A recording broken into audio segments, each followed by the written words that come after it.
नमस्कार, स्वागत है आपका हमारे यूट्यूब चैनल में।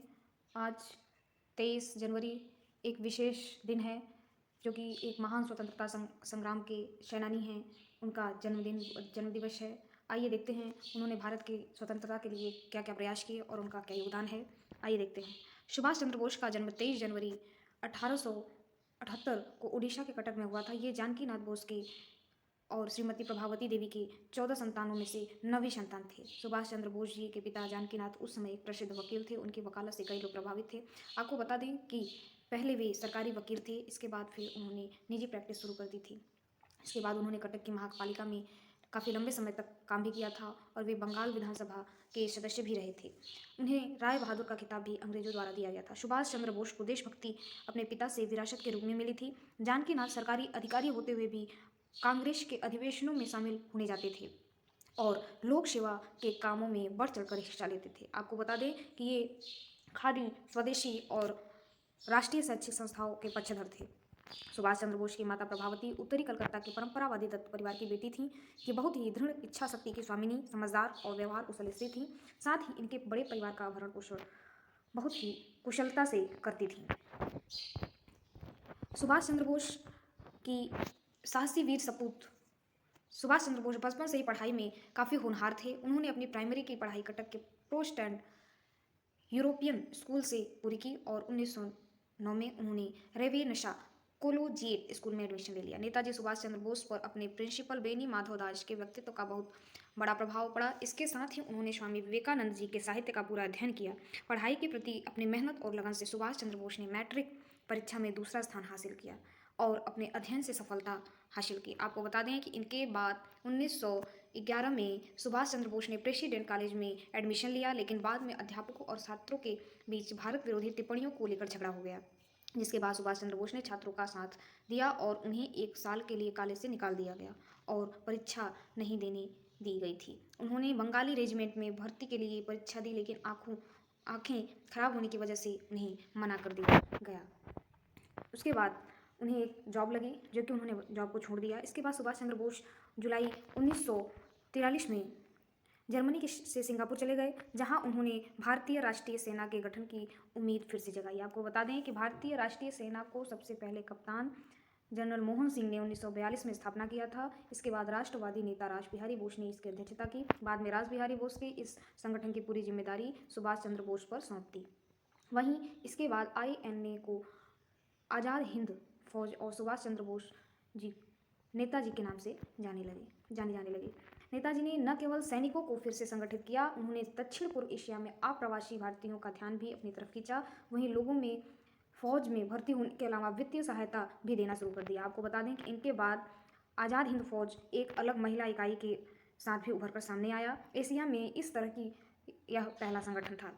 आज़ाद हिंद फौज ने काफ़ी विस्तार किया और इस संगठन के आज़ाद हिंद सरकार के एक अस्थायी सरकार के तहत पर काम करना शुरू कर दिया। इसके बाद अपनी डाक टिकट, मुद्रा अदालतें और नागरिक कोड थे और एक्सिस राज्यों द्वारा स्वीकृति भी थी।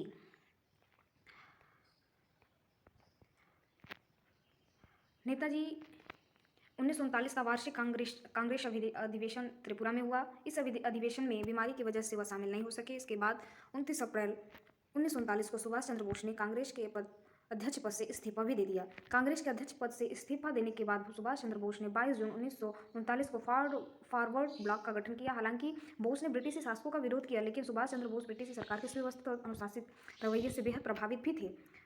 नेताजी को कई बार जेल भी काटनी पड़ी। द्वितीय विश्व युद्ध के दौरान सुभाष चंद्र बोस ने कांग्रेस नेतृत्व के बिना सलाह लिए बिना भारत की तरफ से युद्ध करने के लिए वाइसराय लॉर्ड लिथगो के फैसले से विरोध में सामूहिक नागरिक अवज्ञा की वकालत की। उन्होंने इस फैसले की वजह से उन्हें 7 दिन की जेल की सजा भी काटनी पड़ी और 14 दिन तक गृह गिरफ्तारी झेलनी पड़ी। गृह गिरफ्तारी में 41वें दिन जर्मनी जाने के लिए सुभाष चंद्र बोस मौलवी का वेश धारण कर अपने घर से निकले और इटालियन पासपोर्ट में आर्लेडो मेजुटा नाम से अफगानिस्तान, सोवियत संघ, मॉस्को और रोम से होते हुए वे जर्मनी पहुंचे।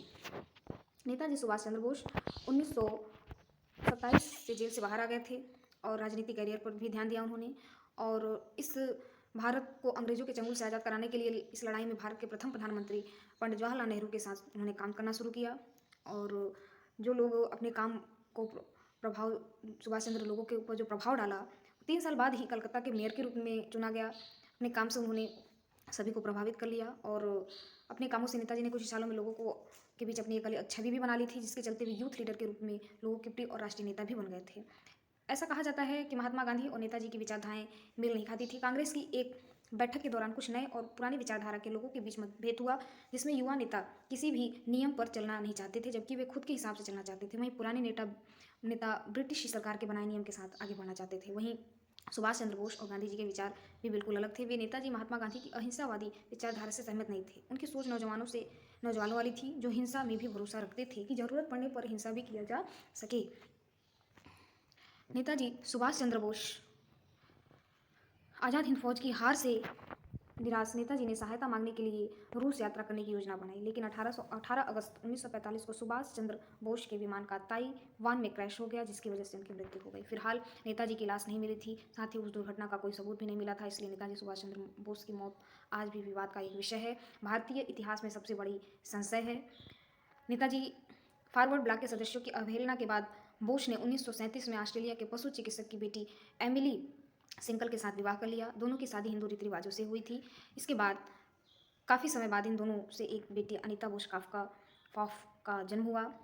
18 अगस्त 1945 को रूस जाते समय रास्ते में दुर्भाग्यपूर्ण उनका विमान दुर्घटनाग्रस्त हो गया था और उनकी मौत हो गई थी। बताया जाता है कि जापानी वायु सेना मित्सुबिशी की 21 बॉम्बर जिस पर वे यात्रा कर रहे थे, उस विमान में इंजन में काफ़ी परेशानी होने की वजह से विमान ताइवान में दुर्घटनाग्रस्त हो गया था। और नेताजी की कुछ ऐसी घटनाएं थीं जिसे हम आज तक भूल नहीं पाते हैं। उनके काम करने का जो हिम्मत और साहस जज्बा था, उसे हम हमेशा पूरा हिंदुस्तान याद करता रहेगा और उन्हें हम एक अविस्मरणीय नेता के रूप में जानते हैं, जो कि हमारे भारत को स्वतंत्र कराने में उन्होंने बहुत ही बड़ा योगदान दिया है। धन्यवाद।